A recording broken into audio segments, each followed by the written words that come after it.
If you've ever felt like you're walking on eggshells at home, or if you keep shrinking yourself just to keep someone else calm, hit that like button right now. This message is for you, and we need to talk about it. Picture this for a moment. You're standing in your kitchen. It's 7 p.m., and she walks in with that look.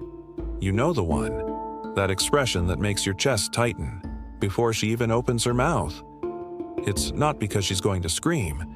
Screaming would honestly be merciful. Screaming would be honest.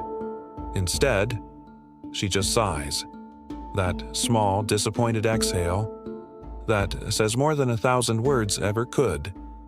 And in that moment, you feel yourself shrinking, becoming less than what you were 5 seconds ago. Here's the twisted part.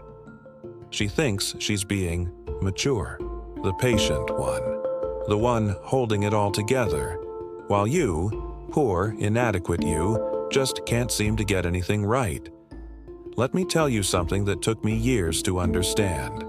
A woman doesn't need to raise her voice to destroy a man. She doesn't need to throw plates or slam doors. All she needs is that perfect mix of disappointment and entitlement that turns a grown man into a boy, desperately trying to earn his mother's approval. And the sickest part? We let it happen. We even beg for it. Because somewhere deep in our programming, we've been taught that her happiness is our responsibility, that her emotional state is our report card. If she's not satisfied, we've failed as men. I remember realizing something that should have been obvious. Every decision I'd made, from what job I took to what shirt I wore, had been filtered through one thought: what will she think? Not what do I want, not what's best for me, but what will stop that sigh? What will finally be enough? You want the answer? Nothing.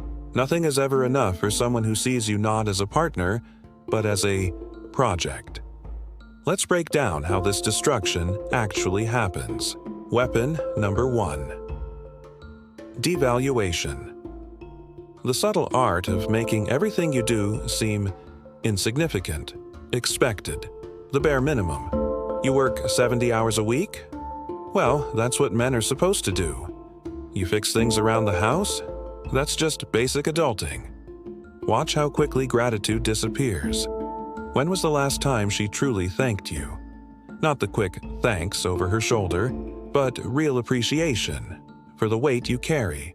She doesn't thank you because in her mind, you're just fulfilling your job description as her man. Where were you? Who were you with? I saw you online at 11:47, but you didn't reply until 11:52. What were you doing? She frames it as care. But what she's really doing is putting a GPS tracker on your soul. And here's where it gets darker. The more transparent you try to be, the more she despises you for it. She can't respect a man she can completely control. You start living in what I call preemptive paralysis. You stop doing things not because they're wrong, but because explaining them is exhausting. You don't grab a beer with friends because the interrogation afterward isn't worth it. Slowly, your world shrinks, until the only safe space is right next to her, being exactly who she wants you to be, which is nobody at all. Now, let's talk about conflict. The daily warfare she swears she hates, but somehow keeps creating. The conflict is never about the dishes. It's never about the way you load the dishwasher. It's about power. It's about keeping you off balance. Always wrong, always apologizing, always trying to fix it. She's mastered the art of emotional terrorism. She knows exactly which buttons to push to get you to raise your voice so she can play the victim. The point isn't resolution. The point is to drain you. And when you're completely drained, that's when she hits you with the impossible expectations. You should be more romantic, but also more stoic.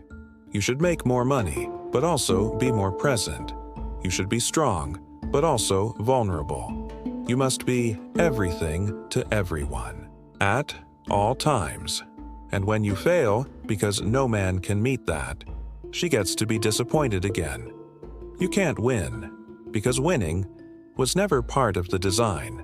The design is to keep you chasing approval that will never come. After years of this, you start to believe it. You forget who you were before her disappointment became the soundtrack of your life. I'll never forget this moment. I'd just gotten a promotion, the biggest of my career. I came home excited, proud. And you know what she said? "I guess this means you'll be home even less now." Not "congratulations." Not "I'm proud of you." Just another way to make my success feel like a failure. That's when it clicked. No achievement would ever be enough. No amount of proving myself would ever make her see me as anything more than a disappointing service provider. And the cruelest part, she'll frame it as your failure to be a real man. She's not destroying you. She's just disappointed that you're not living up to your potential. Your entire sense of self gets warped around her dissatisfaction, until her voice becomes the only one in your head. Here's the truth, and it might sting. Stop participating in your own destruction. Stop trying to make her happy.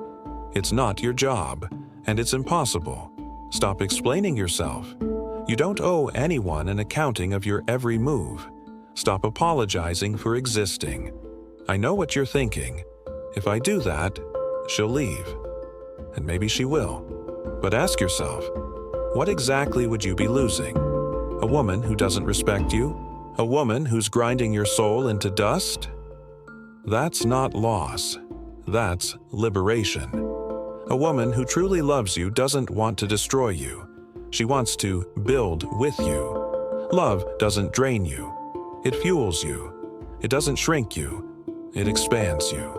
If what you're living in doesn't feel like that, then it's not love. It's a slow poison. You have one life.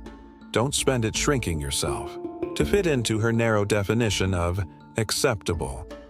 You deserve someone who sees you, appreciates you, and supports you, not for what you can do for them, but for who you are.